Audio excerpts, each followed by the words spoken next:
हम लोग बात कर रहे थे आपका अंतर्वर्ती आदेशों पर, यानी इंटरिम ऑर्डर्स में। आपको बताया गया था 23, 24, 25, 23 नहीं, 24, 25, 26 और 38, 39, 40, ये 6 ऑर्डर जिनमें अंतरिम आदेश दिए गए हैं। 24, 25, 26 की बात हो चुकी है। अब बात चलनी है 38 और इसके बाद 39 और 40। बेहद इंपॉर्टेंट है आदेश 38 हर दृष्टिकोण से, चाहे प्री हो, चाहे मेंस हो, चाहे एलएलबी के एग्जाम हो या दुनिया का कोई एग्जाम हो। और सबसे पहला सवाल इसमें यही पूछा जाता है कि निर्णय पूर्व गिरफ्तारी किसमें है? आदेश 38 नियम 1 में है, नियम 2 में है, कहां है? ठीक है। और फिर निर्णय पूर्व कुर्की, ये कहां है? तो इसे याद करने की जरूरत नहीं, क्योंकि बार बार याद करेंगे बार बार भूल जाएंगे।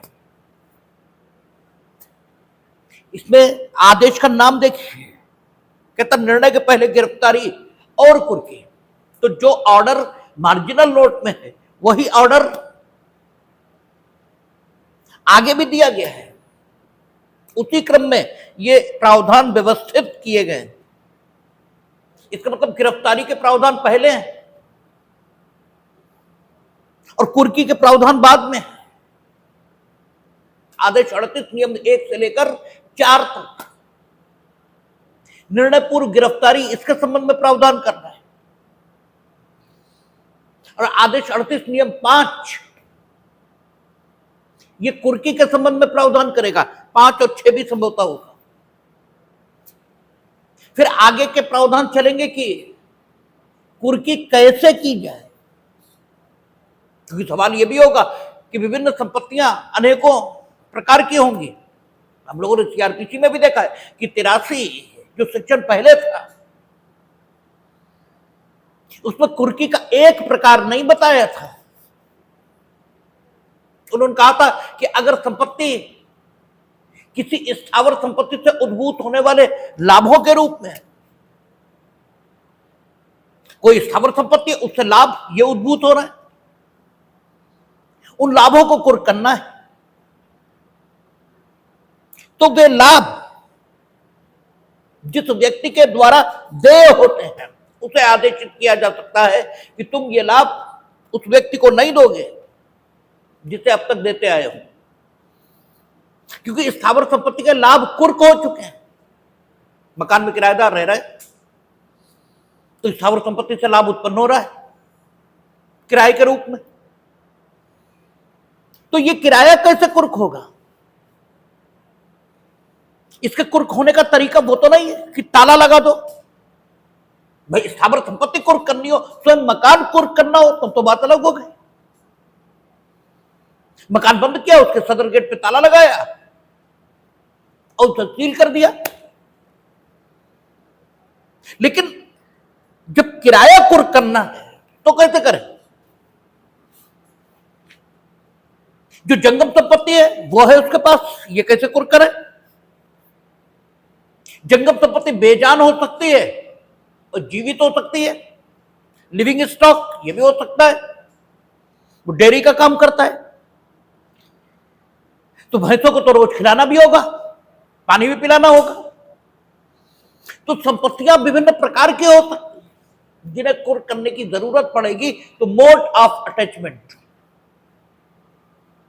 किस ढंग से कुर्क हो, यह भी बताने लायक बात होगी। तो 5 और 6 जहां तक मुझे लगता है नियम आदेश 38 के कुर्की से संबंधित होंगे। कुर्की से संबंधित मतलब एक में हो सकता है शोकाज नोटिस ये जारी हो। शोकाज आखिर आदमी से पूछा जाएगा ना कि why your property should not be attached during the pendency of suit. ठीक है, someone meaning thereby the plaintiff has filed an application for the attachment of your property, then you must show the reason why your property should not be attached. तो सबसे पहले तो show cause जारी होगा, और show cause जारी होने के बाद वो जो कारण बताएगा, या तो बताएगा या नहीं बताएगा। न बताने के दो ही कारण हो सकते हैं, या तो उसके बाद बताने लायक कोई कारण है ही नहीं, ठीक है, और या वो सहमत है, तो दोनों ही दशाओं में कुर्की की जा सकती है। हालांकि दूसरा पक्ष कुछ नहीं कह रहा है, सिर्फ इस आधार पर न्यायालय को एक पक्ष की बात नहीं मान लेनी चाहिए, ठीक है। जो बड़ा हल्ला मचा था कि न्याय की देवी की आंखों की पट्टी हटा दी गई, तो सिंबॉलिक रूप से यही कहा गया था कि पहले जो न्याय की देवी थी उसकी आंखें बंद थी। यानी दोनों पक्ष जो बताएंगे सिर्फ उतना ही सुनेंगे, और कोई एक्टिव रोल हम प्ले नहीं करेंगे, यानी जुडिशरी कोई एक्टिव रोल प्ले नहीं करेंगे, अपनी ओर से कोई इनिशिएटिव ये नहीं लेंगे तथ्यों को पता करने का। एक ने एप्लीकेशन फाइल की, दूसरे ने ऑब्जेक्शन फाइल किया, हम एडजुडिकेट कर देंगे। लेकिन अब आंखें खोल दी गई, तो सिंबॉलिक रूप से प्रतीकात्मक तौर पर यह संदेश, ये मैसेज देने की कोशिश हुई है कि जुडिशरी की ड्यूटी यह भी है कि ऐसा तो नहीं दोनों मिल गए हों, दोनों लोग मिल लिए हों और जानबूझकर कोई आपत्ति कर ही नहीं रहे। जैसे प्रोसिक्यूशन और डिफेंस क्रिमिनल की बात करें, दोनों मिल गए। ठीक, कल हमारी कोर्ट में ऐसे ही मसला पेश था। माताजी ने रिपोर्ट लिखाई बेटे के खिलाफ कि उसने उनके पति को यानी अपने पिता को खूब मारा, और इस कारण, ठीक है, अभियुक्त के पिता ने और उनके पति ने आत्महत्या कर ली। इन्फॉर्मेंट वो है। कुछ दिनों बाद जैसा होता है वैसे ही हो गया, जेल हो गए। बस वो एफिडेविट लिए खड़ी कि हम तो सादे कागज पे अंगूठे लगवा लिए, और इधर जो वकील साहब डिफेंस में खड़े वो तो कह ही रहे, और इधर उनके जूनियर खड़े, ठीक है, माता जी का एफिडेविट लिए किताब हमसे तो अंगूठे पुलिस वालों ने लगवा लिए, हम तो कोई शिकायत करने का ही नहीं थे। और हमसे, क्योंकि अभियोजक हम हैं, तो हमसे कह रहे कि थे, क्योंकि अभियोजन कौन करेगा, वो तो लोक अभियोजक करेगा, आप तो सिर्फ असिस्ट करेंगे। तो हमसे कह रहे आप फॉरवर्ड कर दो, हम क्यों कर दें, हम यहां अभियोजन को नुकसान पहुंचाने के लिए खड़े हैं।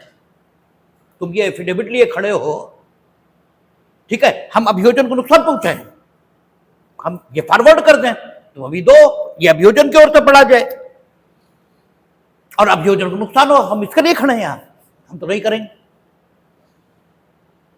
फिर उन्होंने ये कहना शुरू किया कि साहब हम एडवोकेट हैं। हमने कहा नहीं, ये अथॉरिटी ही नहीं है आपकी, लोक अभियोजक मामले का संचालन करेगा। और रूलिंग्स ये हैं कि अगर लोक अभियोजक अपनी ड्यूटी को डिस्चार्ज नहीं कर रहा है तो आप प्राइवेट व्यक्ति के रूप में लोक अभियोजक के स्थान पर अभियोजन का संचालन कर सकते हैं। अदरवाइज जब लोक अभियोजक अभियोजन का संचालन कर रहा है तो आप कुछ नहीं करेंगे, और आप तो अभियोजन को नुकसान पहुंचाने के लिए खड़े। अब किन्हीं भी भ्रष्ट उत्प्रेरणाओं से अगर हम उनसे मिल लें और वो एफिडेविट रख दें तो इसका मतलब तो दोनों पक्ष मिल गए, डिफेंस और प्रोसिक्यूशन दोनों मिल गए, तो अदालत की आंखें बंद करके बैठेगी। तो पूर्व की स्थिति यही थी, लेकिन अब जुडिशियल एक्टिविज्म का युग है। जब जुडिशियल एक्टिविज्म का युग आ गया तो अदालत की आंखें प्रतीकात्मक तौर पर खोल दी गई, मीनिंग देयर बाय अब अदालत भी देखेगी कि ऐसा तो नहीं आप दोनों लोग मिल लिए हैं, 311 में एप्लीकेशन लगा दी कि साहब अमुक गवाह को फिर से आहूत कर लिया जाए, और दोनों पक्ष मिले हुए हैं, और उस गवाह को आहूत इसलिए कर लिया जाए क्योंकि पूर्व में वो खिलाफ गवाही देकर गया है, यानी अभियोजन के समर्थन में गवाही देकर गया है, और अब हो गया समझौता उस मामले में जो शमनीय अपराधों की लिस्ट में नहीं है। ठीक है, शमनीय अपराधों की लिस्ट में होता तो कोई बात ही नहीं, शमनीय अपराधों की लिस्ट में वो नहीं है। अब आप 311 में एप्लीकेशन लगा रहे कि साहब जो है उसे आहूत कर दिया जाए, और अभियोजक मिले हुए हैं। ठीक है, तो क्यों आहूत कर दिया जाए? तो अदालत आंखें बंद करके थोड़ी बैठेगी, अदालत देखेगी कि उस गवाह को क्यों बुला दिया जाए। वाई बताइए तो, क्योंकि रिकॉल हो सकता है 311 में, लेकिन न्याय के उद्देश्यों के लिए, इसके लिए नहीं कि आप न्याय को नुकसान पहुंचाओ। ठीक है, तो कुल मिलाकर आज की स्थिति यह है कि जो ड्रास्टिक प्रोविजंस, जैसे निर्णय पूर्व गिरफ्तारी, ये बहुत ड्रास्टिक प्रोविजन है, सामान्य प्रोविजन नहीं। जैसे निवारक निरोध, भाई दांडिक निरोध ये तो समझ में आया, व्यक्ति के खिलाफ अपराध करने का आरोप लगा है। Joginder Singh versus state of Uttar Pradesh, उसकी गाइडलाइंस का फॉलोअप करते हुए पुलिस ने इन्वेस्टिगेट किया, प्राइमा फेसी एविडेंस पाया, आपने गिरफ्तारी की, समझ में आता है कि उसने अपराध किया है, इस बात के प्रथम दृष्टया सबूत मिल रहे हैं, आपने गिरफ्तारी कर ली, कोई दिक्कत नहीं। लेकिन जिसने कुछ किया ही नहीं, और आप कहते हैं इसके कार्यों से लोक शांति के भंग हो जाने का खतरा है, इसलिए हम इसे निरोध में रखेंगे। अब मामला थोड़ा डिफरेंट है, ये बिल्कुल वैसा मामला नहीं है। यानी जब आप किसी को प्रिवेंटिव डिटेंशन में भेज रहे हो, निवारक निरोध में भेज रहे हो, तो मामला उस स्थिति से डिफरेंट है जब आप किसी को दांडिक निरोध में भेज रहे हो। दांडिक निरोध में देयर इज ए एलिगेशन, ठीक है, अगेंस्ट हिम, और उसके अलावा प्रथम दृष्टया ऐसा साक्ष्य भी उपलब्ध है जिसके आधार पर लगता है वो दोषी है। लेकिन निवारक निरोध में तो तुम खुद कह रहे हो कि उसने कुछ किया ही नहीं, लेकिन हमें ऐसा लगता है कि इसके कार्यों से शांति भंग हो जाएगी। तो तुम कोई हो, भगवान तो नहीं हो। निवारक निरोध में भेजने की जो ताकत है वो निवारक निरोध संबंधी कानून में डीएम को हो सकती है, चीफ सेक्रेटरी को हो सकती है, होम सेक्रेटरी को हो सकती है, किसी को हो, किसी को भी हो, लेकिन तो भगवान तो नहीं हो। और जो अनुभव है वो तो ये है, हम तो कहते हैं कि अनुभव तो ये है कि अगर 2 साल कोई आईएएस अफसर रह लिया है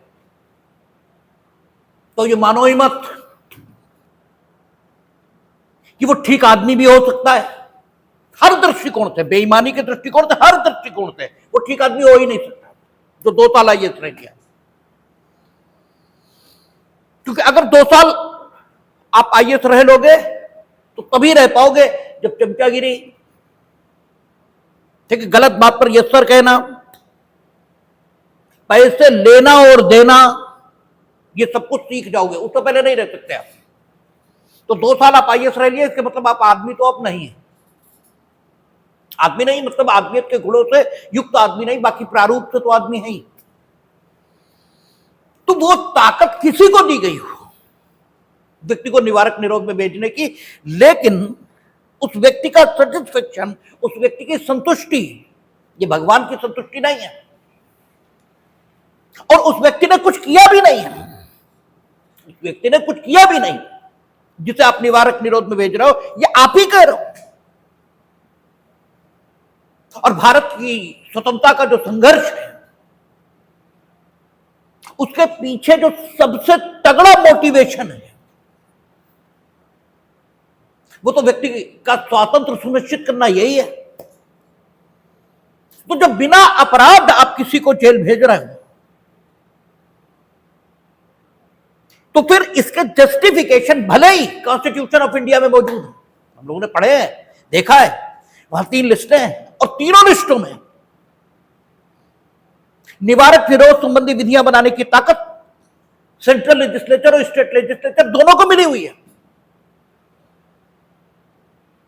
और उस ताकत के आधार पर उन्होंने प्रिवेंटिव डिटेंशन के लॉज पारित भी किए हैं और उसे वे जो कानून है उनका जस्टिफिकेशन इसी बात पर दिया जाता है कि जैसे व्यक्ति को हमला होने से पूर्व अर्थात हमला तो शब्दों से भी हो सकता है आईपीसी के मुताबिक, हमला होने से पूर्व, यहां हमारे कहने का अर्थ यह कि चोट लगने से पहले प्राइवेट प्रतिरक्षा के अधिकार के इस्तेमाल का हक है और खुद की चोट बचाने का हक है। तो ठीक इसी ग्राउंड पर माना जाता है कि राज्य को भी खुद को चोट लगने से पहले बचाने का हक है। और राज्य को चोट कैसे लगती है? अपराध से। इसलिए व्यक्ति अपराध करे, लोक शांति को भंग कर दे, अपराध करे ये छोटी बात है, लेकिन वो लोक शांति को भंग करे ये बड़ी बात है। ठीक है, तो वो लोक शांति भंग करे, इससे पूर्व जैसे आपको राइट टू प्राइवेट डिफेंस है ऐसे राज्य को भी है।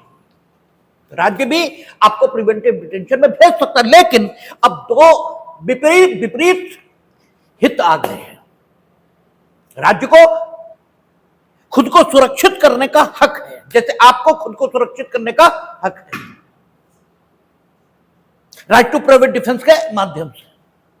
दूसरी ओर व्यक्ति का हित है, वो ये कहता हमने कुछ किया ही नहीं,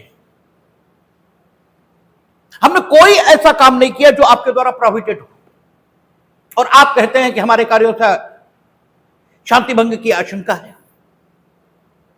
तो आप हमें निवारक निरोध में न भेजें। इन दोनों हितों के बीच समन्वय बिठाना पड़ेगा।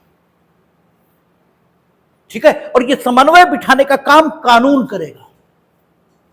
और कानून की इस विशेषता को सबसे पहले पहचाना किसने था? ईयरिंग। आपसे प्री में यह भी पूछ दिया जाता है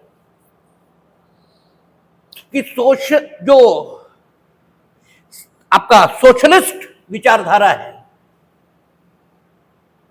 ठीक है, जो सामाजिक विचारधारा है कानून की, उसमें प्रमाणवादी कौन कहा जाता है? वो भी ईयरिंग कहे जाते हैं। ईयरिंग सोशलिस्ट भी है और एनालिटिकल विचार के भी व्यक्ति हैं वे। ठीक है, क्योंकि वे राज्य की मान्यता, संप्रभु की मान्यता ये आवश्यक मानते हैं। ठीक है, तो ईयरिंग ने जो विचार दिया उसको डेवलप डीन रास्कोपाउंड ने किया आगे, लेकिन प्राइमरी जो थॉट है वो ईयरिंग का ही है। जो शायद गलत करके आए हैं सत्यांश, तो यही वाला गलत करके आए थे? नहीं, ये पूछा था शायद हमसे, है यही गलत हुआ था। ठीक है, तो ईयरिंग इसके स्टार्टिंग विचारक है। ठीक है, तो ईयरिंग की थ्योरी को अपनाकर क्या करेंगे? दोनों हितों में समन्वय। तो हम लोगों ने देखा था कि प्रिवेंटिव डिटेंशन के जो लॉज थे उसमें क्या कहा था कि आप ठीक है व्यक्ति को डिटेन कर सकते हैं, लेकिन 15 दिन के अंदर आप उसे ये बताएंगे। ठीक है, 15 दिन, कहीं तो 7 दिन भी दिया था। ठीक है, अधिकतम 15 दिन के भीतर आप ये बताएंगे कि क्यों आपने डिटेन किया है, आपको उसका किस काम से ऐसा लगता है कि लोक शांति भंग हो जाएगी, अब बताइए तो। और कोर्ट सख्त रहा। कोर्ट ने यह भी कहा कि अगर हमने ये कहा कि 15 दिन के भीतर, यानी हमने नहीं, कानून ने, अगर कानून ने ये कहा कि 15 दिन के भीतर आपको आधार बताने, तो आप ये इंतजार नहीं करेंगे कि 14 दिन 23 घंटे 59 मिनट जब हो जाए, 59 मिनट और 59 सेकेंड, तब हम ग्राउंड दें। नहीं, आप पहले दिन दीजिए, और पहले दिन नहीं दे पाए तो स्पष्टीकरण दीजिए कि क्यों पहले दिन नहीं दे पाए थे। दूसरे, अगर पहले दिन नहीं दे पाए तो दूसरे दिन दीजिए, मतलब एज सून एज पॉसिबल, जल्द से जल्द। तो कोर्ट सख्त है, और सख्त क्यों है? क्योंकि उसने कुछ भी नहीं किया, अभी तक उसने कुछ किया है ऐसा आपका कहना नहीं है। तो ये जो भूमिका हमने बनाई है, ये सिर्फ इसीलिए बनाई क्योंकि आदेश 38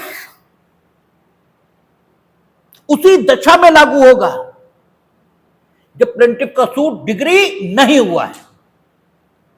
ठीक है, प्लेंटिफ का सूट डिग्री नहीं हुआ है, प्लेंटिफ सिर्फ सूट लाया है, ठीक है, और सूट पेंडिंग हो गया है, बस केवल इतना हुआ है।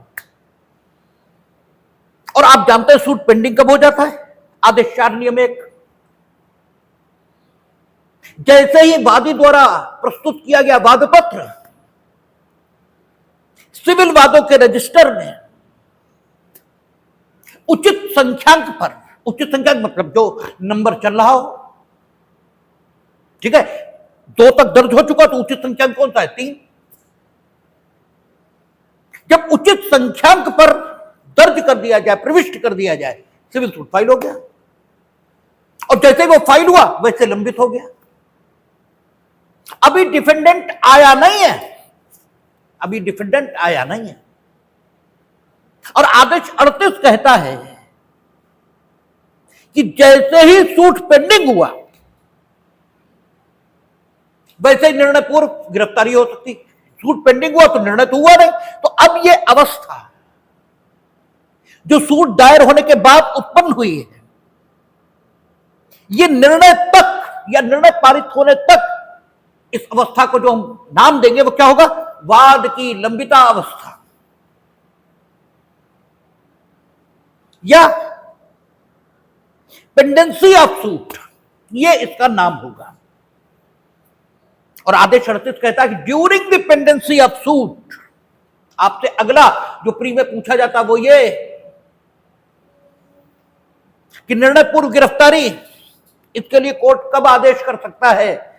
प्रतिवादी के आने के बाद, प्रतिवादी के लिखित कथन प्रस्तुत करने के बाद, आदि आदि। जबकि सही उत्तर है after the institution of suit. और इंस्टीट्यूशन कब होगा? जैसे ही सिविल वादों के रजिस्टर में प्रविष्ट हुआ, इंस्टीट्यूशन हो गया। और इंस्टीट्यूशन के तत्काल बाद, यानी अभी तो प्रतिवादी को मालूम भी नहीं है कि उसके खिलाफ कोई सूट आ गया और उसकी गिरफ्तारी का आदेश हो सकता है। ठीक है, ये एक्स्ट्रा ऑर्डिनरी पावर है। हम आपको ये आपके सामने रखना चाहते हैं कि आदेश 38 की ताकतें ये हैं, लेकिन ये ऐसे इस्तेमाल नहीं होती। जैसे जो कानून के ऐसे प्रोविजंस हैं जो कई मामलों में पुलिस के खिलाफ आपको इस प्रकार कार्रवाई करने का हक देते हैं कि पुलिस उनसे बची नहीं पाएगी। ठीक है, वो हम अपने जो विद्यार्थी होते हैं उनमें से भी सबको बताते नहीं हैं, या जिनको बताते हैं उनसे कतई कहते हैं कि इनका इस्तेमाल सामान्य स्थितियों में मत करिए। अरे ये लुच्चे हैं, लफंगे, इनके डंडे नहीं मारेगी पुलिस, जो ठीक ही नहीं होंगे, इनकी तो मार होनी चाहिए। इन्हें घर से घसीटते हो लगे 20 डंडे मारे, क्या गलत किया? इनको तो 20 में 50 पड़ने चाहिए थे। ये है ही इतने नीच। अब तुम वीडियो बनाकर वायरल करो तो कल तो वो नहीं मारेंगे, तो ये डंडे तुम्हें मारेंगे। भाई पुलिस का काहे बात का डर है? उसकी बेहूदगी, उसकी बदतमीजी ही तो, ठीक है, समाज में लॉ एंड ऑर्डर को मेंटेन करती है। हम तो देखते हैं चौराहे पे वो हाथ दिए पड़ा है, ये पीले पड़े, और इनके कंटाप राउंड के जाने दे, ये अभी थैंक यू सर करेंगे और तुरंत ही खड़े हो जाएंगे सही से। ठीक है, तो उसकी बदतमीजी ही तो लॉ एंड ऑर्डर को मेंटेन करती है, क्योंकि तुम बदतमीज हो। अगर भाई आपको पुलिस तो वैसी मिलेगी जैसे आप खुद हैं। भाई आपको पुलिस कैसी मिलेगी? जैसे आप हैं वैसी तो मिलेगी, क्योंकि आप मानेंगे ही नहीं। आपको टीचर कैसा मिलेगा? जैसे आप खुद है। ठीक है, अरे भाई टीचर ठीक होगा, तुम उसकी सुनोगे ही नहीं, तुम उसी की सुनोगे जो तुम्हारे जैसा है।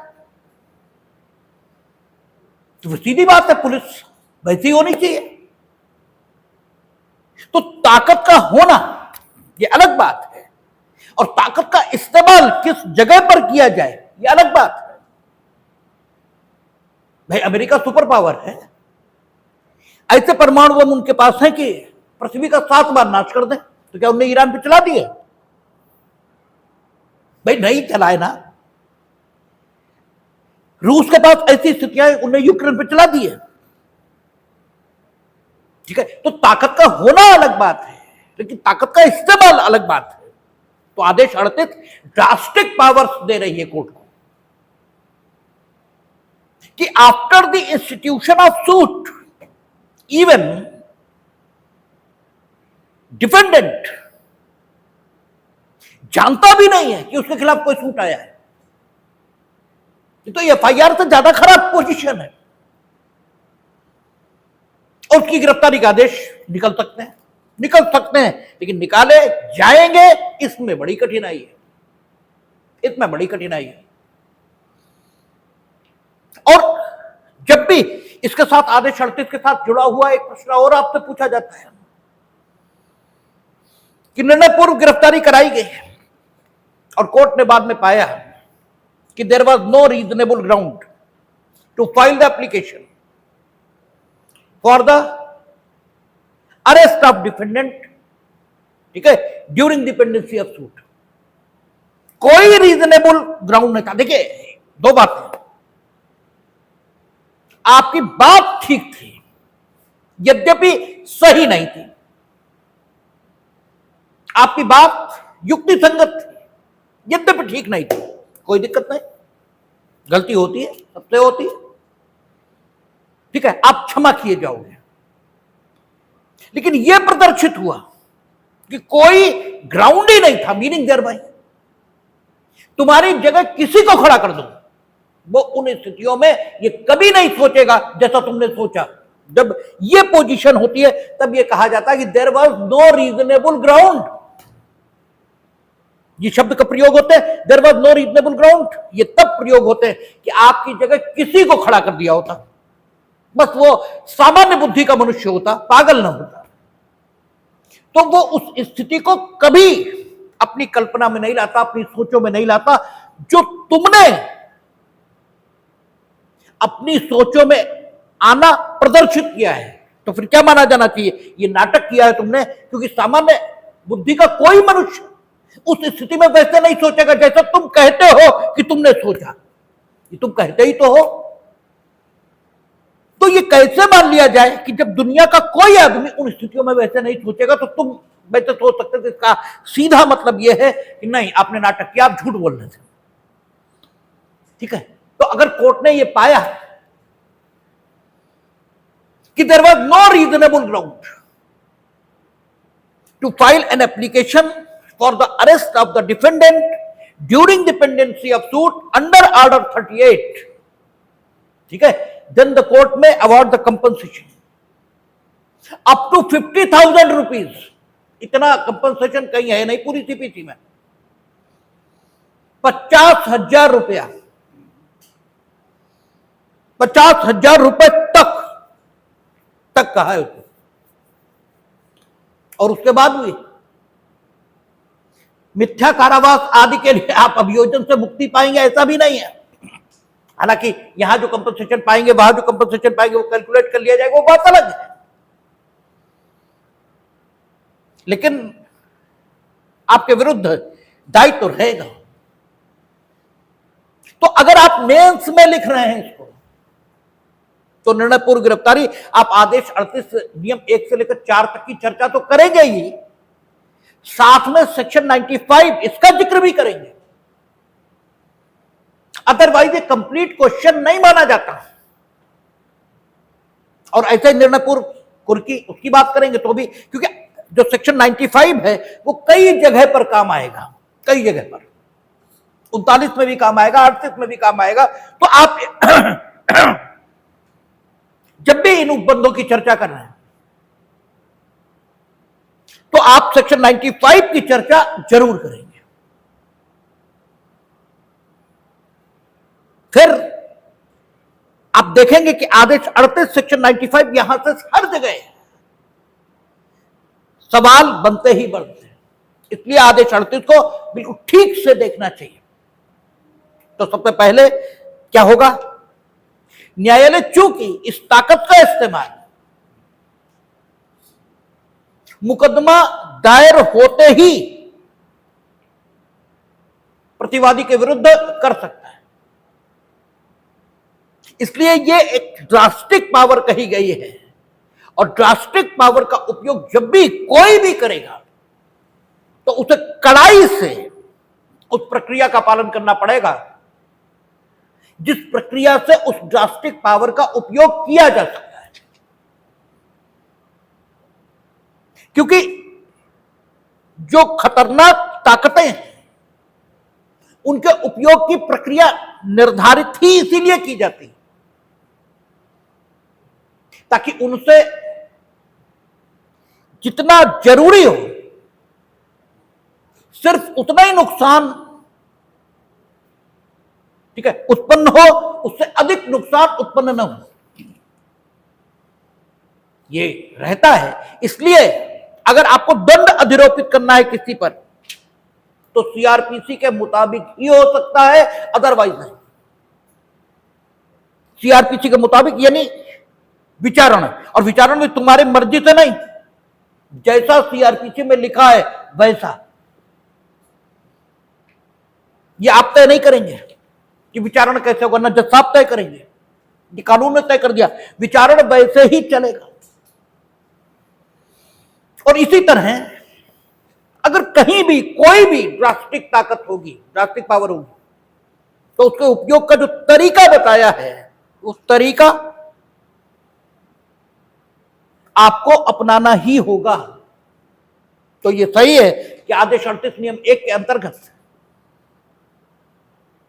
वाद के संस्थित होते ही प्रतिवादी की गिरफ्तारी का आदेश दिया जा सकता है, और कब तक, जब तक निर्णय नहीं हो गया तब तक किसी भी समय। लेकिन ऐसा आदेश पारित करने के लिए जो प्रक्रिया दी गई है वो आदेश 38 नियम 1 से लेकर 4 तक दी गई। तो आदेश 38 नियम 1 सबसे पहले क्या कह रहा है, देखें, कहता जहां धारा 16 के खंड का से खंड घा तक में निर्दिष्ट प्रकृति के वाद से भिन्न, धारा 16, इसका मतलब यहीं पर एक सवाल और बन गया। इसका अर्थ यह हुआ कि निर्णय पूर्व गिरफ्तारी से संबंधित शक्तियों का उपयोग न्यायालय द्वारा उन वादों में नहीं किया जाएगा जो अचल संपत्ति से संबंधित मामले हैं, क्योंकि धारा 16 का संबंध किससे, अचल संपत्ति से है, ठीक है ना। उसने सीधे कह दिया जहां धारा 16 के खंड का से खंड घा में तक में निर्दिष्ट प्रकृति के वाद से भिन्न वाद के किसी भी प्रक्रम में न्यायालय का शपथ पत्र द्वारा या अन्यथा समाधान हो जाता है कि, इसका मतलब यह हुआ कि ये शब्दावली जो उसने उपयोग की इसने एक बात तय कर दी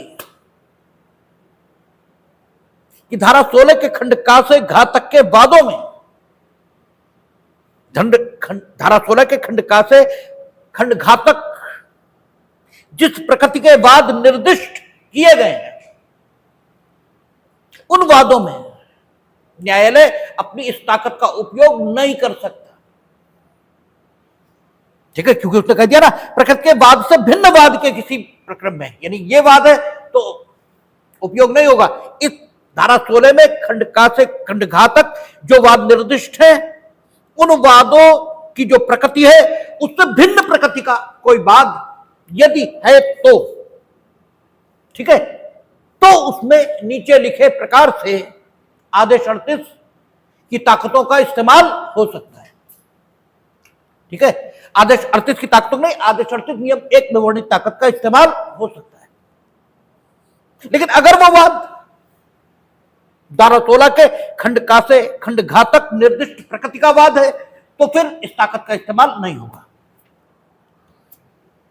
क्यों नहीं होगा? जस्टिफिकेशन तो जस्टिफिकेशन यही, खंड का से खंड घातक धारा 16 की जो हम लोग देखते हैं तो वो अचल संपत्ति से संबंधित मामले हैं, उसके विभाजन का मामला है, उसके प्रति किए गए अपकृत्य के संबंध में प्रतिकर का मामला है,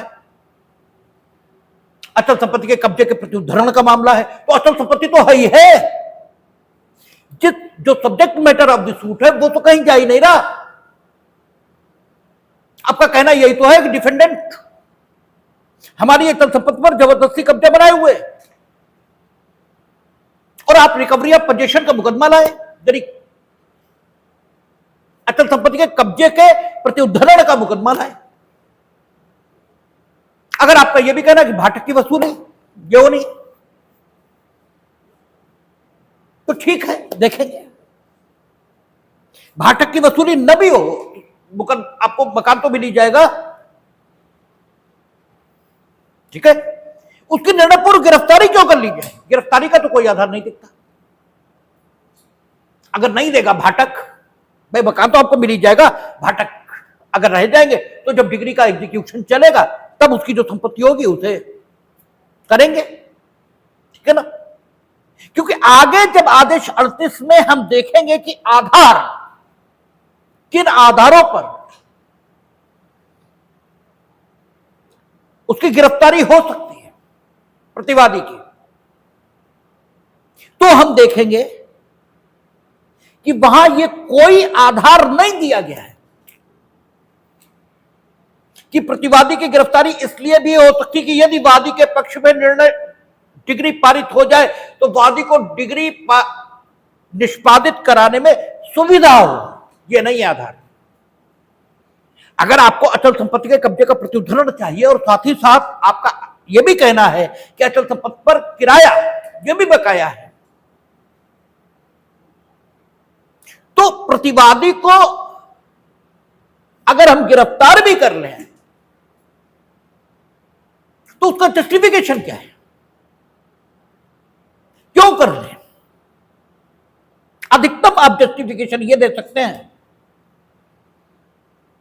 कि अगर वो गिरफ्तार होगा तो आसानी से हमारा भाटक देगा, यही तो दे सकते हैं। क्योंकि subject matter of the suit ये तो वो अपनी जेब में डाल के घूमेगा नहीं, वो तो वहीं रहेगी, ठीक है। तो उसको, और आप उसी का कब्जा वापस मांग रहे हैं, तो उसका कब्जा आपको वापस दिलाने के लिए उसकी गिरफ्तारी, ये तो बिल्कुल बच्चा भी कहेगा बेवकूफी की बात, ठीक है। हां, भाटक के संबंध में आप ये कह सकते हैं कि अगर वो गिरफ्तार हो जाएगा तो भाटक आसानी से देगा। तो जरा तत्व में सोचें, आप अगर ये कह रहे हैं तो इनफैक्ट आप क्या कह रहे हैं?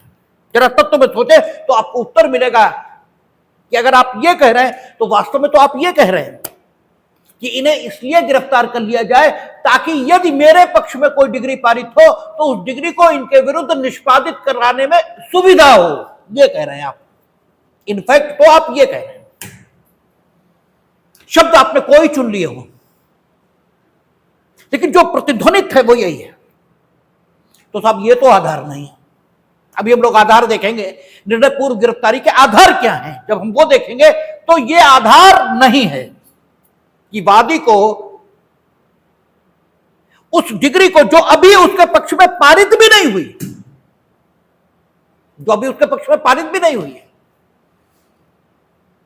उस डिग्री के पारित हो जाने की सूरत में सुविधा देने के दृष्टिकोण से प्रतिवादी को गिरफ्तार किया जा सकता है। This is not the ground, यह आधार नहीं है। और हम पहले ही कह चुके कि अभी वादी का अधिकार जो वो मांग रहा है सिविल सूट के माध्यम से, वो स्थापित नहीं है। अभी स्थापित कहां है? अभी तो लाए तुम, क्या पता क्या होगा, क्या पता तुम ही फ्रॉडियन निकल आओ अभी और हम उसे गिरफ्तार करके बैठ जाएं। और हो सकता है वो गिरफ्तारी के डर से ही तुमसे एक अन्यायपूर्ण समझौता कर ले, तो हम अन्यायपूर्ण समझौते के उपकरण फ्री में बन जाए, ठीक है ना। इसलिए उस सामान्य प्रोसीजर का फॉलोअप होगा जो ये कहता है कि अगर ड्रास्टिक ताकत का उपयोग करना है तो फिर उसी तरीके से होगा, उसी आधार पे होगा जिन आधारों पर और जिस तरीके से उसके उपयोग की अनुमति संबंधित व्यक्ति, सिद्धांत, विचार आदि ने दी है। ठीक है, तो यहां आदेश 38 जिन आधारों पर और जिस प्रकार से प्रतिवादी की गिरफ्तारी की अनुमति देती है, केवल उन्हीं आधारों पर और केवल उसी प्रक्रिया से उसे निर्णय पूर्व गिरफ्तार किया जा सकता है।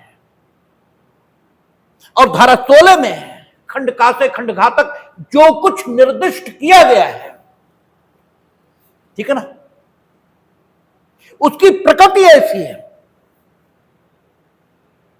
कि यदि उन मामलों में वादी के पक्ष में डिग्री हो भी जाए तो भी प्रतिवादी को गिरफ्तार किए जाने का कोई औचित्य दिखाई नहीं देता। ठीक है, अरे भाई आपका भाटक बच जाएगा तो बच जाए, आप आदेश 21 में लाना ना निष्पादन, आप एग्जीक्यूशन लाना, हम आपका जो भाटक का बकाया होगा दिलवाएंगे। उसके लिए मुझसे गिरफ्तार क्यों कर ले? आज की डेट में मकान तो आपका मिल ही जाएगा और अभी तो आपका अधिकार स्थापित भी नहीं है। अभी तो यह भी नहीं कहा जा सकता कि साहब आप सही ही है। ये फेसबुकियों की पाठशाला थोड़ी है जहां एफआईआर लिखाते ही आदमी सत्यवादी हरिश्चंद्र के खानदान का हो जाता है और सारे फेसबुकिये पिल जाते तुरंत ही, ये गिरफ्तारी होनी चाहिए। ये कोई ब्लैकमेलर पत्रकारों का और फेसबुकिये टाइप के लोगों का मंच थोड़ी है कि साहब आपने मुकदमा दायर करके एहसान कर दिया, अब हम गिरफ्तार करने क्यों कर ले? ठीक है ना, ड्रास्टिक ताकत है। इसलिए आपसे प्री में यह भी पूछा जाता है कि निर्णय से पूर्व गिरफ्तारी किन मामलों में नहीं होगी। तो इन मामलों में जो धारा 16 के खंड का से खंड घा तक निर्दिष्ट है, अर्थात अचल संपत्ति से संबंधित मामलों में निर्णय से पूर्व गिरफ्तारी नहीं होगी। आगे बढ़े, देखते हैं, कहता है जहां धारा 16 के खंड का से खंड घा तक में निर्दिष्ट प्रकृति के वाद से भिन्न वाद के किसी भी प्रकरण में, अब किसी भी प्रकरण का मतलब यह हो गया after the institution of suit, क्योंकि वाद का प्रकरण कोई हो, वाद का प्रकरण कोई हो, प्रतिवादी को सम्मन जारी करने का ही प्रकरण हो, किसी भी प्रकरण में, इसका मतलब ही यह हो गया कि जैसे ही वाद लंबित हुआ बस किसी भी समय प्रतिवादी आया है नहीं आया है, उसे सम्मन जारी हुआ है नहीं हुआ है, मतलब ही नहीं है इस बात। ठीक है, कहता किसी भी प्रकरण में न्यायालय का शपथ पत्र द्वारा या अन्यथा समाधान हो जाता है कि यानी एप्लीकेशन जो आप देंगे that must be supported by affidavit. ठीक है, या तो शपथ पत्र द्वारा या अन्यथा अन्य कोई सोर्स है, अखबार में कोई खबर छपी, उन्होंने अपना मकान बेचने के लिए किसी से बात की है, उसे अपॉइंट किया है, एजेंट अपॉइंट किया है, मकान गलत बोल गए क्योंकि धारा 16 से खंड का से खंड घा तक निर्दिष्ट वादों में तो हो गई नहीं गिरफ्तारी। ठीक है ना, मान लीजिए भरण पोषण का मामला है, ठीक है, आदेश कह रहे धारा 23 हिंदू में एडॉप्शन एंड मेंटेनेंस एक्ट में, और जिससे भरण पोषण पाना है उसने कहा कि हम तो बेच ही देंगे सब, या हम भाग जाएंगे। ठीक है, बेच देंगे तो कुर्की का मामला बनेगा, यहां तो गिरफ्तारी पर बात करना, क्या हम हिंदुस्तान से बाहर भाग जाएंगे। उसने ट्रेवलिंग एजेंसी से टिकट बुक कराए हैं और वो बुकिंग आपको मिल गई। ठीक है, तो अन्यथा समाधान हो गया है, शपथ पत्र द्वारा या अन्यथा समाधान हो गया है कि प्रतिवादी वादी को विलंबित करने, वादी को डिग्री के निष्पादन में सुविधा प्रदान करने के दृष्टिकोण से नहीं, वादी को विलंबित करने के या न्यायालय की किसी आदेशिका से बचने के या ऐसी किसी डिग्री के जो उसके विरुद्ध पारित की जाए निष्पादन को बाधित या विलंबित करने के आशय से, बाधित या विलंबित करने के आशय से, ना कि वादी को सुविधा प्रदान करने के लिए। नहीं, दोनों बातों में अलगाव है। वादी को विलंबित या बाधित करने के आशय से हमें भरण पोषण चाहिए आपसे। मेरी हैसियत ये है कि हम सब खेती बेच दें, सब मकान बेच दें, तो भी मेरे पास बैंक बैलेंस इतना है, ठीक है। हालांकि कुर्की के ग्राउंड हम बता रहे हैं,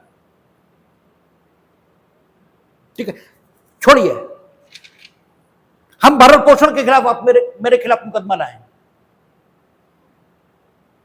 हम इसलिए केवल हिंदुस्तान से भाग जाएंगे ताकि तुम कम से कम 6 महीने तो मेंटेनेंस ना पा सको, और हमें मालूम 6 महीने में तुम्हारी हालत वो हो जाएगी, ठीक है, कि तुम मेरी शर्तों पर हमसे समझौता करोगे। हम हमेशा के लिए नहीं भाग रहे, हम 6 महीने के लिए भागे जा रहे हैं, ठीक है। चाहे मेरा उद्देश्य ये, या जैसे हमने क्या किया, विलंबित करने या न्यायालय की, हम बाद को विलंबित करना चाहते हैं, हम 6 महीने भाग जाएंगे, मेंटेनेंस का मुकदमा ही नहीं आगे बढ़ेगा। अरे भाई, हम पे संबंध की तामील होगी तभी तो बढ़ेगा। जब संबंध की तामील हम पे हो जाएगी, एक्स पार्टी भी प्रोसीड तभी होगा। अरे भाई, तामील का सबूत तो आना चाहिए। हम लोगों ने आदेश 5 पढ़ा है, जब तक तामील का सबूत नहीं आएगा, ठीक है, तब तक प्रतिस्थापित तामील के लिए आदेश भी नहीं होंगे, ठीक है। जो सब्स्टिट्यूटेड सर्विस है वो भी तो तभी होगी जब तामील का सबूत आए। तो हम विलंबित करने के उद्देश्य से भागे जा रहे हैं, या न्यायालय के आदेश का हम पर वो ही ना हो पाए, या छूट हमें मालूम है डिग्री होने ही वाली है और तुम्हारे पक्ष में हो जाएगी, अंदाजा तो लगता ही है, और हम भाग गए। ये भागने का प्रयास करना, ताकि अगर डिग्री होती है, ठीक है, तो निष्पादन में विलंब कर दिया जाए, ताकि तुम हमारी शर्तों पर समझौता करो, क्योंकि तुम्हारे पास खाने पहनने को कुछ नहीं, और जब खाने पहनने को कुछ नहीं तो मेरी शर्त करोगे समझौता, ठीक है। तो अगर ग्राउंड्स दिए ही है, ठीक है, ग्राउंड्स की प्रतिवादी वादी को विलंबित करने के, या न्यायालय की किसी आदेशिका से बचने के, या ऐसी किसी डिग्री के जो उसके विरुद्ध पारित की जाए, निष्पादन को बाधित या विलंबित करने के आशय से न्यायालय की अधिकारिता की स्थानीय सीमाओं से फरार हो गया है या उन्हें छोड़ गया है, अथवा फरार हो गया मीनिंग देर भाई किसी को नहीं पता कहां भाग गया, और छोड़ गया है मीनिंग देर भाई पता है कहां है, ठीक है, लेकिन स्थानीय सीमाओं को छोड़ गया है। ये 2 शब्द आते हैं ना, सुरक्षा और रक्षा, दोनों अलग है। डिफेंस है सेंट्रल गवर्नमेंट के पास, और सिक्योरिटी स्टेट इसके पास है। हालांकि इंटरनल सिक्योरिटी उनके पास भी होती है, लेकिन सिक्योरिटी का मतलब आप कहते हैं घर में सुरक्षा के उपाय करिए, ताला डालिए, ये करिए, इसका मतलब सुरक्षा, इसके अंतर्गत व्यवस्था आप करते हैं अंदर से उत्पन्न होने वाली गड़बड़ियों के लिए। रक्षा बाह्य आक्रमण से की जाती है, डिफेंस बाह्य आक्रमण जब होता है उससे की जाती है, ठीक है। तो अलग अलग शब्द हैं, फरार हो गया है या छोड़ गया है, दोनों बातों में से कोई हो। न्यायालय की अधिकारिता की स्थानीय सीमाओं तक फरार होने ही वाला है या उन्हें छोड़ने ही वाला है, अथवा अपनी संपत्ति को या उसके किसी भाग को व्ययनित कर चुका है, या न्यायालय की अधिकारिता की स्थानीय सीमाओं से हटा चुका है, अथवा प्रतिवादी ऐसी परिस्थितियों के अधीन भारत छोड़ने वाला है जिनसे ये युक्त अधिसंभाव्यता है कि वादी किसी ऐसी डिग्री के जो वाद में प्रतिवादी के विरुद्ध पारित की जाए निष्पादन में उसके द्वारा बाधित या विलंबित होगा या हो सकेगा। These are the ground. वादी को विलंबित करने की आवश्यकता है, ये आपको साबित करना पड़ेगा वादी को विलंबित करने का। अरे भाई, कोई तुम सूट फाइल कर दो, कोई विदेश नहीं जाएगा। अरे भाई, सूट फाइल करने से कोई विदेश जाना तो उसका नहीं रुकेगा। आप सूट फाइल कर दो, कोई अपनी संपत्ति नहीं बेचेगा। ये तो कोई बात नहीं हुई, ये तो बड़ा अच्छा तरीका हो गया आदमी को उसकी संपत्ति से वंचित कर देने का। भाई संपत्ति किसी के पास है, ये केवल तब कहा जा सकता है जब 3 प्रकार के अधिकार उसे उस संपत्ति के बारे में प्राप्त हो। संपत्ति का अनन्य उपभोग, अनन्य का मतलब ये नहीं साझेदारी में नहीं, अनन्य, अन्य को रोक कर खुद उपभोग, ठीक है, दूसरे के साथ नहीं, अनन्य उपभोग। वो करे अपनी मर्जी से दूसरे के साथ, वो बात अलग है, लेकिन उसे अनन्य उपभोग करने का हक होना चाहिए। वो चाहे तो दूसरे को भगा दे, नहीं तुम नहीं करोगे, हम करेंगे। संपत्ति को ट्रांसफर करने का, हम जिसे देना चाहें दे दें, जिस विस्तार तक देना चाहें दे दें, बंधक के रूप में दे दें, पट्टे के रूप में दे दें, स्वामित्व दे दें, दान कर दें, कुछ भी करें, और कानून अनुमति दे तो उसे नष्ट करने का अधिकार। ये तीनों बातें जब किसी के पास होती हैं तब उसके पास संपत्ति है, ये कहा जाता है। तुमने केवल मुकदमा फाइल कर दिया, हम उसे उसकी संपत्ति से वंचित कर दें, यानी हम कह तुम प्रॉपर्टी ट्रांसफर नहीं करोगे, कौन सी बात हुई भाई? हां, अगर तुम ये साबित कर पाओ कि प्रॉपर्टी इन्होंने ट्रांसफर कर दी और भागे जा रहे हैं, और इनके भाग जाने का उद्देश्य द्रवित नहीं कि डिग्री जो मेरे पक्ष में हो जाएगी उसे विलंबित करना चाहते हैं या उसके निष्पादन में बाधा उत्पन्न करना चाहते हैं, तब बात अलग होती है। और यह साबित करना तुम्हारी जिम्मेदारी है, और यह कोई अन्याय नहीं है, क्योंकि तुम कह रहे हो कि वो इसलिए भागे जा रहे हैं, तो तुम्हारे पास ऐसा कहने का कोई ना कोई आधार होगा जिसकी वजह से तुम ये कह रहे हो। भाई तुम्हें वो आधार पता होगा, तुम कोई भी बात कहते हो तो क्यों कहते हो? क्योंकि तुम्हें पता होता है कि वैसा है। तुम कहते हो बाहर बारिश हो रही है, कब कहते हो? जब तुम्हें पता है बाहर बारिश हो रही है। अगर बाहर बारिश हो रही है तुम्हें मालूम नहीं तो तुम ये कहोगे कि शायद बाहर बारिश हो रही है, तब आप दूसरे शब्दों का इस्तेमाल करेंगे। आप कहते हो ये इसलिए भागे जा रहे हैं, इसका मतलब ये है कि आपको मालूम है कि ये इसीलिए भागे जा रहे हैं, तो फिर वो जो जानकारी जिसके आधार पर आपको मालूम हुआ वो न्यायालय के समक्ष रखो, ठीक है? उस जानकारी के आधार पर हम भी जान लेंगे कि हाँ इसीलिए भागे जा रहे हैं, और अगर आपकी जानकारी से हम संतुष्ट हुए तो भी हम आपकी बात ही नहीं मान लेंगे। तब क्या होगा? वहां न्यायालय प्रतिवादी की गिरफ्तारी के लिए और न्यायालय के समक्ष उसे इसलिए लाए जाने के लिए, गिरफ्तारी के लिए और न्यायालय के समक्ष इसलिए लाए जाने के लिए, ठीक है, सिविल प्रिजन में भेजने के लिए नहीं, इसलिए लाए जाने के लिए कि वह हेतुक दर्शित करे कि वह अपनी संजाति के लिए प्रतिभूति क्यों न दे, वारंट निकाल सकेगा। यानी आदेश 38 नियम 1 में गिरफ्तारी का वारंट जारी हो जाएगा, ठीक है ना? आदेश 38 नियम 1 में गिरफ्तारी का वारंट जारी हो जाएगा प्रतिवादी के, लेकिन गिरफ्तार करके वो लाया जाएगा तो न्यायालय उसे शोकाज करने के लिए कहेगा कि हमें आपसे आपकी वाद के सुनवाई के जो अगले प्रक्रम हैं, प्रक्रम की अंग्रेजी क्या है? स्टेज, जो अगले स्टेजेस हैं उन पर उपस्थित रहने के लिए प्रतिभूति क्यों नहीं लेनी चाहिए, ये बताइए आप। ये कह रहे हैं कि लेनी चाहिए, इन्होंने मेरे सामने ये जानकारी रखी है, आपके पास इसका उत्तर क्या है? और अब वो अपना उत्तर देगा कि प्रतिभूति क्यों नहीं ली जानी चाहिए, और अगर उसके उत्तर से असंतुष्ट होंगे तो हम कहेंगे प्रतिभूति दो,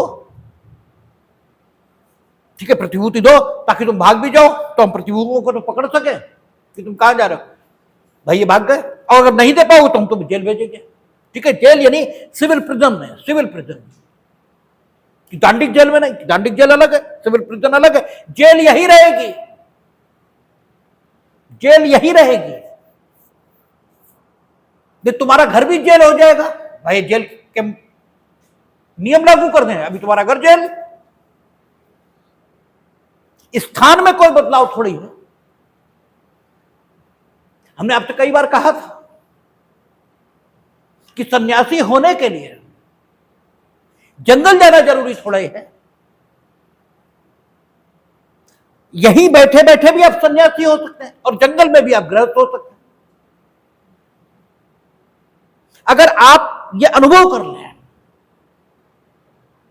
कि इस घर में हमसे भी पहले बहुत लोग रहे, इस घर में नहीं, इस जमीन पे, और हमारे बाद भी बहुत लोग रहेंगे। ठीक है, तो ये जो आपका भाव है कि ये मेरा घर है, ये छूट जाएगा। ये घर है, ये ठीक है, लेकिन ये मेरा घर है, ये बात आपके मन में नहीं रहेगी। और जैसे ही ये बात आपके मन में नहीं रहेगी कि ये मेरा घर है, तो फिर ये मेरे मां बाप हैं, ये मेरा भाई है, ये मेरी बहन है, ये सारे भाव मेरे के विलीन हो जाएंगे। और जैसे मेरे के भाव विलीन हुए, ठीक है, फिर तो आप पूरे संसार से एक हो ही गए, पूरे यूनिवर्स से एक हो ही गए। ठीक है, तो आप फिर सन्यासी के भाव में तो आ ही गए। और अगर ये मेरा विलीन नहीं हुआ, तो यहां मेरा घर है, वहां मेरा आश्रम हो जाएगा। यही तो होगा, क्योंकि मेरा तो है, वो कहां गया, वो तो नहीं छूटा। तो अभी मेरा घर है, फिर मेरा आश्रम होगा। इच्छा ये जो मेरे की है, ये तो खत्म नहीं हुई, और यहां भी खत्म हो सकती, और वो जंगल में वहां भी खत्म नहीं हो, ऐसा भी हो सकता है। दोनों जगह ये हो सकता है। तो इससे कोई फर्क नहीं पड़ता कि कौन कहां है। घर ये भी जेल बन जाएगा, और जेल भी घर बन जाएगी। ठीक है, जेल भी घर बन जाती है। वो 2 आंखें 12 हाथ पिक्चर है बी शांताराम की, हमें बड़ी अच्छी लगती है। जेल भी घर हो सकता है और घर भी जेल हो सकता है, दोनों बातें हो सकती है। तो सिविल जेल ये कोई अलग से नहीं बनती है, जेल यही है। बस दांडिक जेल में आपको श्रम करना पड़ता है, क्योंकि वहां आप कठोर कारावास में होंगे या सादा कारावास में होंगे। और सिविल जेल में वहां आपका खाने का खर्च स्टेट गवर्नमेंट वहन करेगी। यहां सिविल जेल में जब आप जाएंगे तो हम लोग देखेंगे डिग्री के निष्पादन संबंधी प्रावधान, जो आपको जेल भिजवाएगा उसी को खर्चा देना पड़ेगा, तब आप जेल में रहेंगे। जैसे वो खर्चा देना बंद करेगा, आप जेल के बाहर। ठीक है, और आपसे कोई काम नहीं करवाया जाएगा। जेल यही है, सिविल जेल और क्रिमिनल जेल कोई अलग अलग नहीं होती, बस उन जो रहने की स्थितियां हैं व्यक्ति की, उनमें परिवर्तन होता है, जिसकी वजह से वो सिविल जेल और दांडिक जेल कही जाती है। तो कहता न्यायालय, वहां न्यायालय प्रतिवादी की गिरफ्तारी के लिए और न्यायालय के समक्ष उसे इसलिए लाने के लिए कि वह यह हेतु दर्शित करे कि वह अपनी उपसंजात के लिए प्रतिभूति क्यों न दे, वारंट निकाल सकेगा। परंतु यदि प्रतिवादी कोई ऐसी रकम जो वादी के दावे को तुष्ट करने के लिए पर्याप्त होने के तौर पर वारंट में विनिर्दिष्ट है, इसका मतलब यह है न्यायालय जो गिरफ्तारी का वारंट निकालेगा उसमें कोई रकम भी विनिर्दिष्ट कर सकता है कि अगर यह रकम प्रतिवादी दे दे तो उसे गिरफ्तार न किया जाए, क्योंकि हमारा उद्देश्य तो सिर्फ इतना ही है कि वादी को विलंबित न किया जा सके डिग्री के निष्पादन में। ठीक है, यह उद्देश्य है। अगर इसके अलावा यह उद्देश्य है, ठीक है, कि वाद को विलंबित आप न कर पाओ, क्योंकि केवल यही थोड़ी ना है, ऊपर कहा कि वादी को विलंबित करने के या न्यायालय के किसी आदेशिका से बचने के, अगर ये स्थितियां, तो फिर धनराशि विनिर्दिष्ट करने का कोई मतलब है ही नहीं। ठीक है ना, फिर तो आपको लाना ही पड़ेगा, अदरवाइज धनराशि भी विनिर्दिष्ट की जा सकती है। तो कहता कि उसी अधिकारी को जिसे वारंट का निष्पादन निश्चित किया गया दे देता है तो वह गिरफ्तार नहीं किया जाएगा, और ऐसी रकम न्यायालय द्वारा तब तक जमा रखी जाएगी जब तक वाद का निपटारा ना हो जाए या जब तक न्यायालय का आगे और आदेश ना हो जाए। यानी अगर कोई धनराशि न्यायालय ने वारंट में निर्दिष्ट की है जो वादी के दावे की तुष्टि के लिए पर्याप्त है और उसी के लिए गिरफ्तार करने की जरूरत भी पड़ी है, तो वारंट का निष्पादन करने वाला अधिकारी जो वारंट का निष्पादन कर रहा है, यानी जो इनफैक्ट इन एक्चुअल वादी को गिरफ्तार कर रहा है, उसे वादी कह रहे हैं, प्रतिवादी को गिरफ्तार कर रहा है, उसे यदि प्रतिवादी वारंट पर निर्दिष्ट रकम दे देता है तो वो उसे गिरफ्तार नहीं करेगा। ठीक है, और वो रकम लाकर न्यायालय में जमा की जाएगी। और न्यायालय उसे तब तक जमा रखेगा जब तक कि वाद का निपटारा ना हो जाए, और या जब तक न्यायालय का आगे और आदेश ना हो जाए। आगे और आदेश, इसका मतलब यह है कि न्यायालय में जमा रखने के अतिरिक्त न्यायालय कोई अन्य आदेश भी कर सकता है, बैंक में जमा करो। अरे भाई, ब्याज कौन, न्यायालय तो देगा नहीं। न्यायालय में रखे रखे पैसा क्या बढ़ेगा घटेगा, क्या होगा? भाई, डिग्री की तुष्टि के लिए रकम जमा कराएगी तो ब्याज बढ़ना चाहिए, और अगर वो हार जाए तो भी प्रतिवादी की वापस होनी चाहिए, तो भी उसे उस रकम से वंचित तो आप कर ही रहे, ठीक है ना। तो उसका उचित विनियोग किया जाए, इसके लिए न्यायालय आदेश कर सकता है, ठीक है। तो जो अग्रिम आदेश न्यायालय न करे तब तक वो न्यायालय में जमा रहेगी। शेष चर्चा हम लोग कल करेंगे, देखेंगे।